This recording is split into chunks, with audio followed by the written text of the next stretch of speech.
네, 안녕하세요, 친구들. 오늘은 선생님과 같이 2학기 시작 전 개념 복습을 하는 영상을 또 한번 같이 보도록 하겠습니다. 자, 지난 시간에 우리는 2단원 지층과 하석을 복습을 했는데 오늘은 3단원 식물의 한사리를 복습을 해보도록 하겠습니다. 중간에 여러분들이 제출할 과제가 있으니까 꼭 끝까지 시청을 해주시면 좋을 것 같습니다.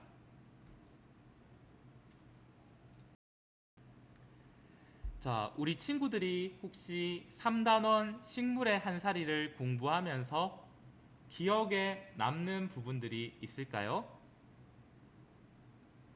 어, 가장 많은 친구들이 강낭콩을 길러본 경험을 떠올릴 겁니다. 우리가 강낭콩을 기르면서 식물의 한사리를 알아보았었고, 두 번째, 씨앗이 싹이 터서 자라는 데까지 어떤 조건이 영향을 주는지에 대해서 알아보았습니다. 세 번째로, 여러 가지 식물의 한사리는 어떻게 다른지에 대해서 알아보았는데요. 이때 얘기하는 식물의 한사리는 한 해살이 식물의 한사리와 여러 해살이 식물의 한사리가 있겠죠. 그래서 그렇게 세 가지 소주제에 대해서 우리가 탐구를 해보았습니다.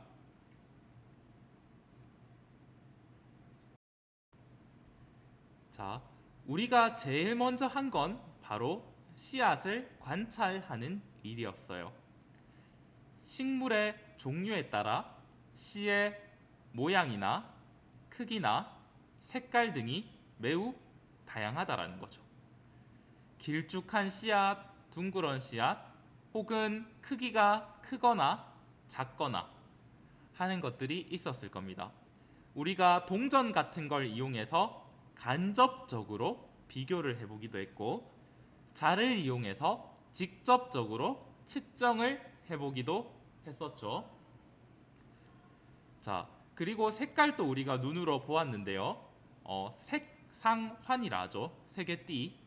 이렇게 색상환에 놓고 가장 비슷한 색깔을 어, 찾으면서 그 씨앗의 색깔도 한번 구분을 해보았을 겁니다.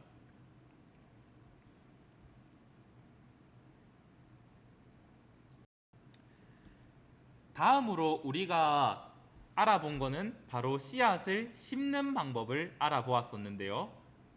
물론 식물의 한사리를 우리가 탐구하기 위해서 제일 먼저 해야 될 일은 이 식물에 대한 관찰 계획을 세우는 거죠. 음. 근데 실제로 식물을 심는다고 했을 때 제일 먼저 하는 거는 바로 씨앗을 심는 겁니다. 그래서 총 5가지 순서로 진행이 되었는데요. 첫째, 화분 바닥에 있는 물 빠짐 구멍을 망이나 작은 돌로 막습니다. 이건 뭘 의미하냐면 물이 빠지는 속도를 조절을 한다는 걸 의미를 합니다. 그래서 다음으로 화분에 거름 흙을 4분의 3 정도를 채워주고요. 그리고 씨 크기의 2배에서 3배의 깊이로 씨를 심고 흙을 덮어줍니다. 두세 배 하는 이유는 알고 있죠? 너무 깊으면 나오기가 힘들고 너무 얕게 심으면 햇볕에 말라 죽겠죠. 음. 그 다음에 물뿌리개로 물을 충분히 주고요. 햇볕이 있는 곳에 놓아두도록 합니다. 이러한 씨가 싹 트려면 조건이 있는데요. 첫 번째는 적당한 양의 물이 필요합니다. 씨가 싹 트는데 물이 미치는 영향을 알아보기 위해서 우리는 이런 실험을 했는데요. 탈지면을 깔아놓고요. 그러니까 모든 조건은 똑같은데 물을 주냐 안 주냐로만 구분을 해서 실험을 해봤을 때 물을 줬는 곳에서 강낭콩의 싹이 났고 물을 주지 않은 곳은 그대로인 것을 여러분이 확인할 수 있었을 겁니다. 물론 씨가 싹 트는 데는 물 외에도 적당한 온도라는 요인도 필요하다는 것을 여러분이 알아주시면 좋을 것 같습니다.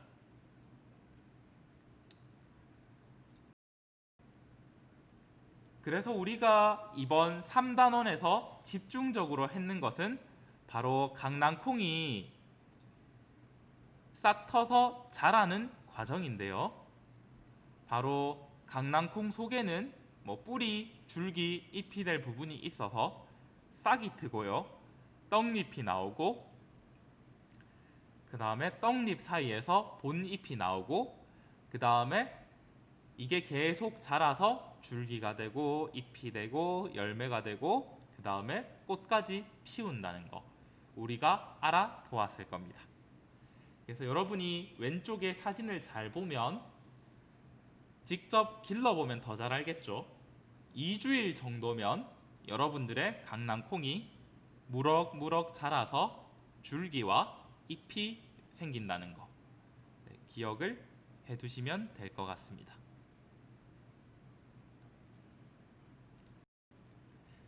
다음으로 식물이 잘 자라는데 어떤 조건이 필요한가에 대해서 알아볼 건데요.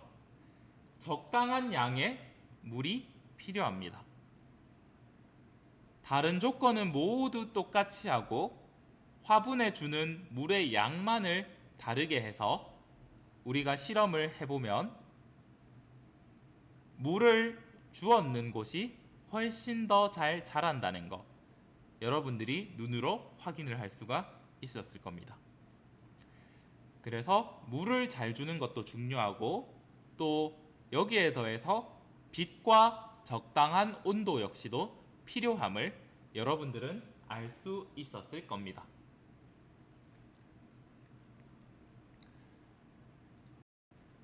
우리가 여기에서 한 가지 체크하고 점검하고 넘어갈 게 뭐가 있냐면 아까 씨가 싹 트는 거와 그 다음에 식물이 잘 자라는데 필요한 조건이 매우 비슷하다라는 것입니다. 양쪽 다 적당한 양의 물이 필요하죠.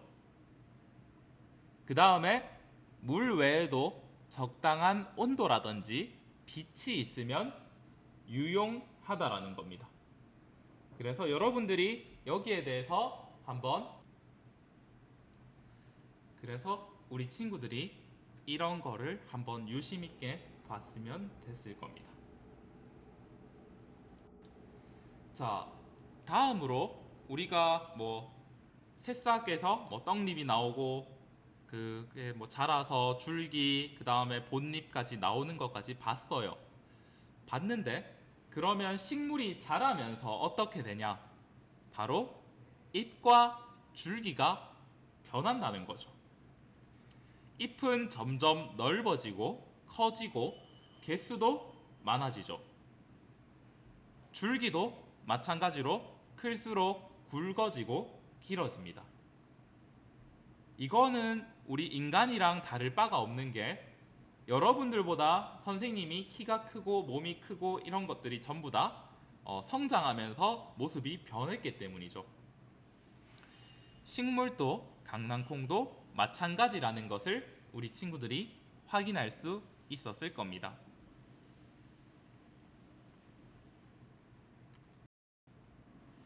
다음으로 줄기가 자라고 잎이 커지고 그 후에 꽃이 열리게 됩니다.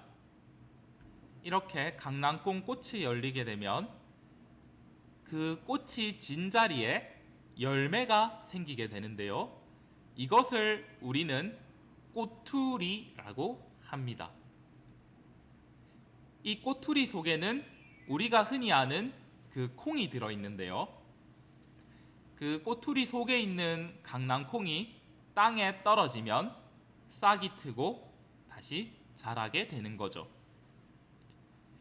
그래서 식물이 자라면 꽃이 피고 꽃이 지면 열매가 생긴다. 여기에 대해서 우리가 알아봤고, 그러면 그 열매 속에는 다시 씨앗이 들어있어서 이렇게 식물이 순환이 된다. 식물의 생명이 돌고 돈다라는 거 우리가 알 수 있었습니다.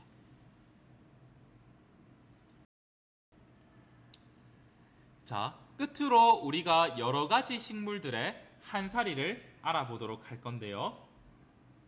첫 번째로 우리는 벼에 대해서 알아볼 겁니다. 벼, 강낭콩, 옥수수, 호박 같은 식물을 우리는 한 해 동안 한사리를 한다고 해서 한 해살이 식물이라고 합니다. 그래서 이렇게 1년 동안 자라고 지고 하는 전체 식물의 생명의 과정을 거치는 식물은 우리는 한 해살이 식물이라고 한다. 그렇죠. 그러면 한 해살이가 있다면 또 뭐가 있을까요? 바로 여러 해살이 식물이 있는데요. 대표적으로 개나리나 감나무나 사과나무나 무궁화와 같은 것들이 있는데요. 싹이 터서 자라고 겨울에 죽지 않습니다. 그래서 씨앗부터 다시 시작하는 게 아니라 나무 가지에서 새로운 순이 돋아나서 다시 한사리가 시작되는 것. 그게 바로 우리가 아는 여러 해살이 식물이라고 할 수 있습니다. 그래서 이렇게 자라나는 과정이 몇 년에 걸쳐서 반복되는 식물을 우리는 여러 해살이 식물이라고 부릅니다. 자, 우리 친구들 지난 1학기 동안 배웠던 식물의 한사리 단원 잘 기억이 나나요? 선생님과 함께 15분 동안 복습을 해 보았는데요. 우리 친구들이 선생님이 여러분에게 주어준 그 마지막 퀴즈를 한번 풀어보면서 2학기 준비를 해보도록 합시다. 우리 친구들 전부 수고 많았고요. 앞으로 다음 시간에는 선생님이 우리 친구들한테 4단원 복습을 제공해 주도록 하겠습니다. 고생했습니다.